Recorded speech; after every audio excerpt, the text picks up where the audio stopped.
crypto exchange implodes after its founder intimidates employees, commits fraud, and manipulates everybody around him. It catches everybody off guard because, well, its team was made up of Tradfi buddies. They seemed to be best friends with regulators, and everything seemed to be in line. No, I'm not talking about FTX or SBF. I'm talking about Voyager and the VGX token. But the lead of Voyager wasn't some sort of incel with bad haircut. He was a very well-respected entrepreneur. So what happened? And are the founders going to go to jail? More importantly, will Voyager holders ever get their money back? Well, let's find out. Let's get it. Welcome to BitBoy Crypto. My name is Ben. Today we're going to be talking about the downfall of Voyager and the backstory you may not know. But by the time we get done with this video, you're going to find out this ship was always going down. All right, so let's dive into Voyager. Voyager was set up like a traditional finance company, an institution that made nice with state and federal regulators and agencies. And its executive team, well, it came from Tradfi, just like FTX's did. The CEO of Voyager was Stephen Ehrlich. He co-founded Voyager with Philip Eiten, a New York entrepreneur. You see, though, Stephen understood money and trading very well. Why? He was the CEO of eTrade.com during the dot-com boom. From the outset in 2018, Philip and Stephen wanted to disrupt things in traditional finance and make money while they did it, just like they did at eTrade. They supported the adoption of crypto, just like a good CEO would. But when the money started flowing in, well, Stephen and Philip, they got very greedy very fast. Voyager got really popular doing what eTrade did, offering zero fees for trades. But instead of doing your trades on a website with eTrade, well, with Voyager, you got a really slick mobile app that was created by Oscar Salazar. You may know him as the CTO of Uber, where he was also a co-founder, and he also became a co-founder of Voyager as well. And Salazar was actually the brains behind the operation that made Voyager work so well. 2019 was a good year for Voyager. They crushed it in the markets. It added a ton of coins and made partnerships all around the world. According to high-level sources inside Voyager, well, they told us that these partnerships were nothing more than handshake deals. Nothing was behind them supporting them. And that practice went from late 2019 all the way into 2020. And in the middle of 2020, Stephen and Philip started offering stock options to employees of Voyager. And the stock was locked up for 5 to 10 years. You might see where this is going. You see, Voyager was paying its debts off with stock to employees that they were never going to get. And as Voyager grew, well, Oscar Salazar, he began starting raising alarm bells within the team. The management and operations of Voyager, well, he could see it was heading for trouble. And then the poison pill hit. This is when, in 2020, Voyager started competing with other companies that had lending programs. At first, they were offering modest returns of 1 to 3%, and then they started ratcheting it up. To compete with other competitors, they had to take on more risk, and more risk? Well, that became risk from the investors, not from the team. Stephen and Philip looked at risk management as an impediment to growth. And as 2020 turned into 2021, like a lot of these companies did during the bull run, they threw risk management out the window. So January 19th, 2021, this is where things get very interesting, as Luna was listed on Voyager. The crypto yield wars, well, they had gone nuclear. Stephen decided he wasn't going to lose to these chums like BlockFi or Nexo or Vault.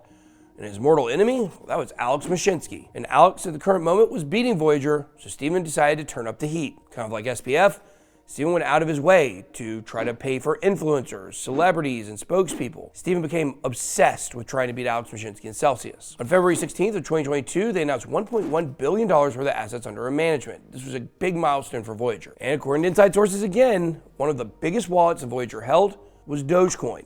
When Elon Musk started tweeting about Dogecoin back in February 2021, Voyager team cashed out.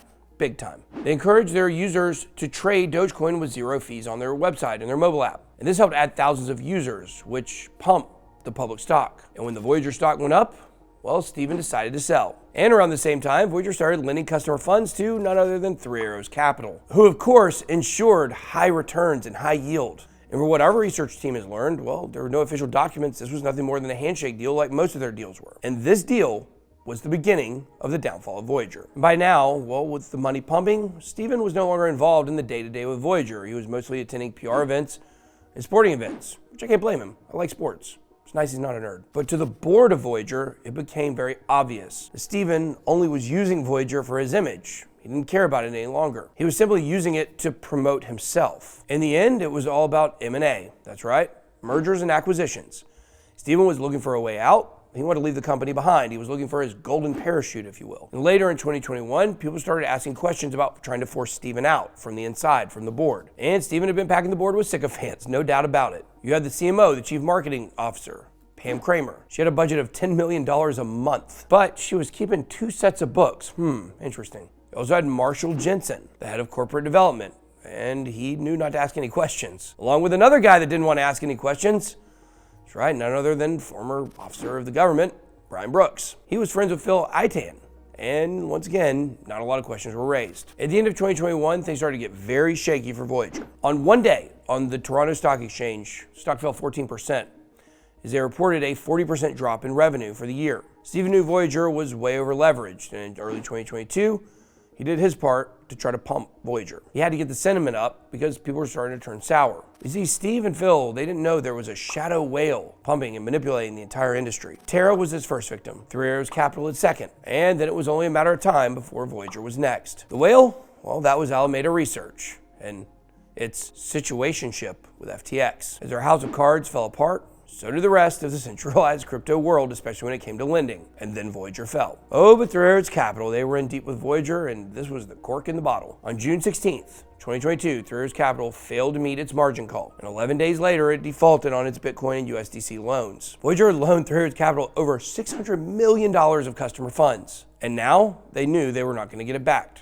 3AC was totally bankrupt. Following the playbook from Celsius, Voyager began limiting customer withdrawals. And then a few weeks later, well, they didn't just halt them, they stopped them completely. The VGX token slid backwards into obscurity and was being manipulated by small whales. But Voyager and Stephen Ehrlich, well, they were just the canaries in the mine when it came to sounding the bells about FTX. But if you compare the two meltdowns side by side, it's not hard to see the similarities. Tradfi founder, no risk management, very little corporate governance or oversight, great relationships with regulators, extravagant spending on sponsorships and marketing, opaque bookkeeping, high-yield stablecoin lending. You see, the playbook was all there, and yet the crypto industry failed to recognize them. On the bright side, it looks like Voyager customers will get some of their money back. We don't know yet if the same can be said about FTX or Celsius customers, but certainly those who lost money with Luna won't be getting their money back. But it does look like Stephen Ehrlich and Philip Iden, well, they're going to get away from all this with a golden parachute.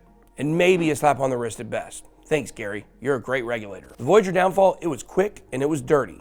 It took Bernie Madoff 30 years to get caught. It took Enron several years to get caught. But you see, Voyager was a product of greed and a symptom of what happens when the crypto community gets away from its principles like self-custody. It's been a hard lesson for the crypto industry, influencers, investors, and developers. Many people had their life savings or college funds on Voyager, and their lives have been ruined. This wasn't some silly NFT egg project or a meme coin. They had the stamp of approval from regulators. It was a publicly traded company. They onboarded an entire cohort of normies, people that were locked in their houses during the pandemic and just looking for a place to trade and feel something. Many of the people that Voyager onboarded, well, they never touched crypto before.